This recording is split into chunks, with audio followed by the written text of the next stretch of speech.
Page 39, we'll be reading The Monster's Mother. A little side note, friends. Uh, Again, we are just reading excerpts. We're reading portions of Beowulf. The entire epic poem is over 3,000 lines long.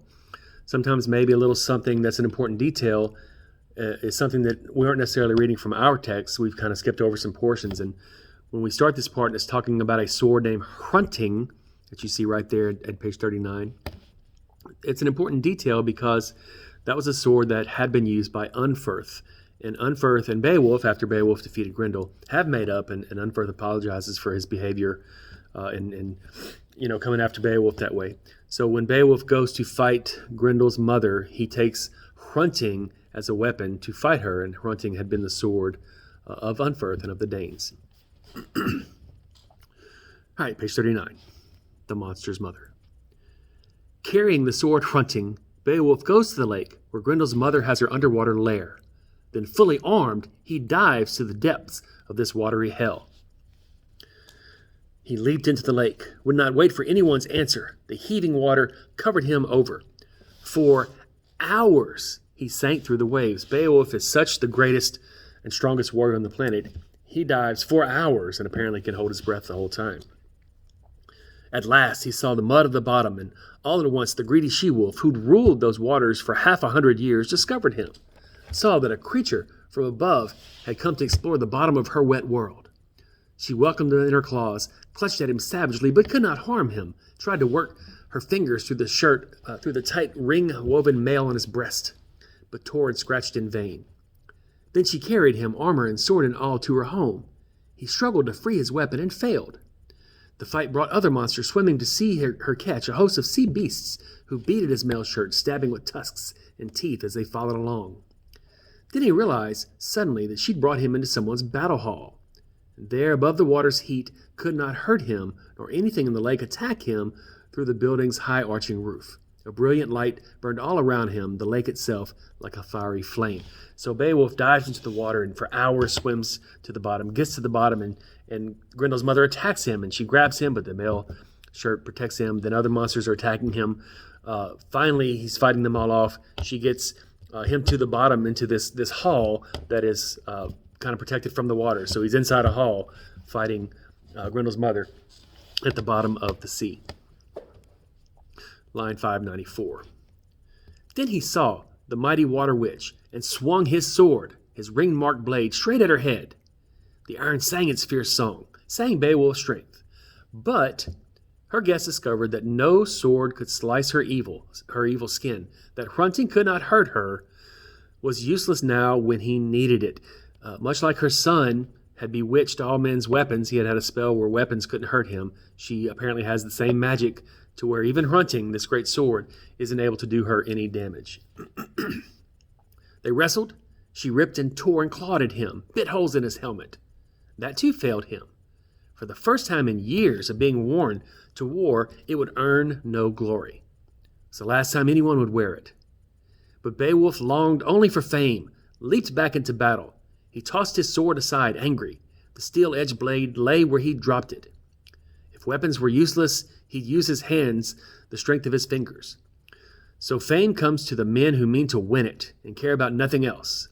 He raised his arms and seized her by the shoulder. Anger doubled his strength. He threw her to the floor.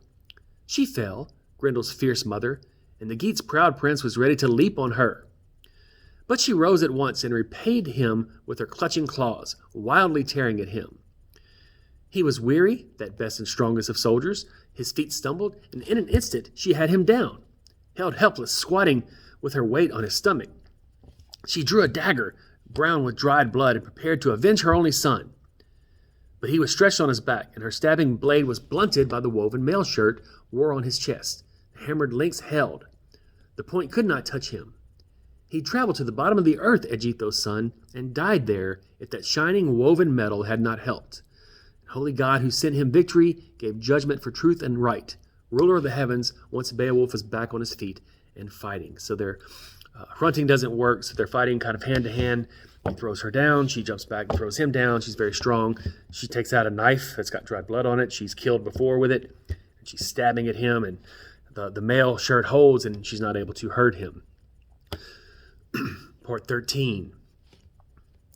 Then he saw, hanging on the wall, a heavy sword hammered by giants, strong and blessed with their magic, the best of all weapons, but so massive that no ordinary man could lift its carved and decorated length.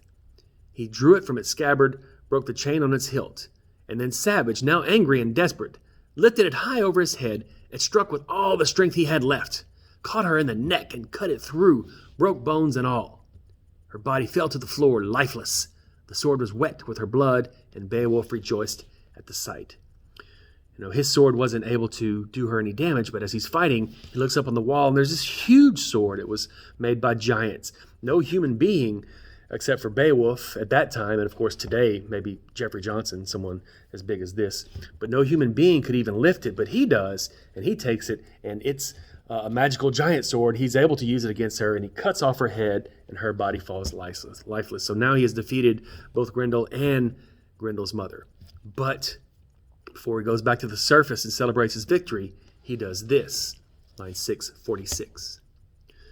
The brilliant light shone suddenly as though burning in that hall, and as bright as heaven's own candle lit the sky.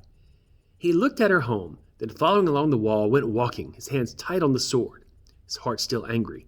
He was hunting another dead monster, took his weapon with him for final revenge against Grendel's vicious attacks, his nighttime raids over and over, coming to Heorot when Hrothgar's men slept, killing them in their beds, eating some on the spot 15 or more, and running to his loathsome moor with another such sickening meal waiting in his pouch.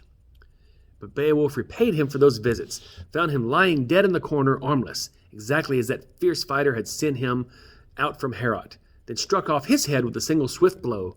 The body jerked for the last time, then lay still. Before he ascends and goes back up to the surface, he hunts down the corpse, the dead body of Grendel, and cuts his head off. So now he's cut off the mother's head and killed her, and he's cut off Grendel's head and takes that as a trophy to go back to the surface. Oh, yeah.